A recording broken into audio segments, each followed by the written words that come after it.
Paano mo malalaman kung pinatawad ka na ng Diyos? Sa John chapter 1 verse 9, if we confess our sins, He is faithful and just and will forgive us our sins and purify us from all unrighteousness.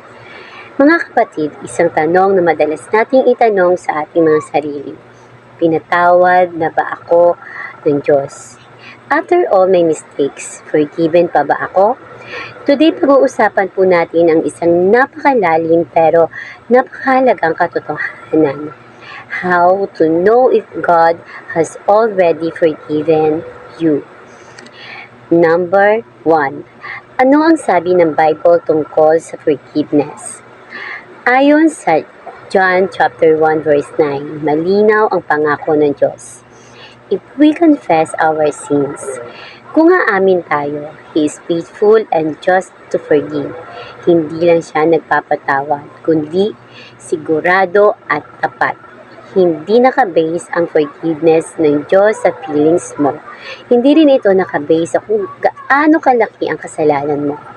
It is based on God's character. God is faithful, hindi nagbabago, and just. Tama ang kanyang hatol. So kapag nagsisi ka ng totoo, pinatawad ka na, kahit hindi mo pa nararamdaman. At number 2, bakit parang hindi mo nararamdaman na pinatawad ka na?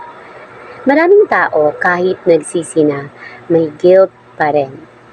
Sa Psalm chapter 103 verse 12, as far as the east is from the west, so far has He removed our transgressions from us. Ang Diyos, kapag nagpatawad, hindi na niya binabalikan ang kasalanan mo.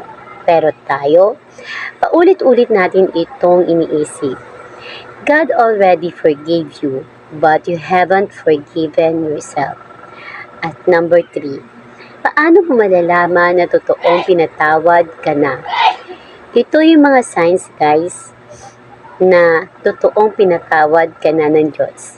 Number 1, nagkakaroon ka ng tunay na pagsisisi. True repentance.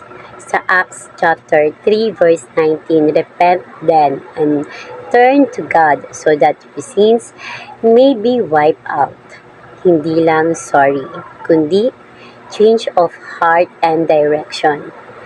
At signs number 2, may desire ka nang magbago, hindi ka na komportable sa kasalanan mo. That's a sign the Holy Spirit is working in you. At signs number 3, nagtitiwala ka sa ginawa ni Jesus. Sa Ephesians chapter 1 verse 7, in Him we have redemption through His blood, the forgiveness of sins. Hindi dahil mabait ka, kundi sa sakripisyo ni Jesus. At number 4, biblical story.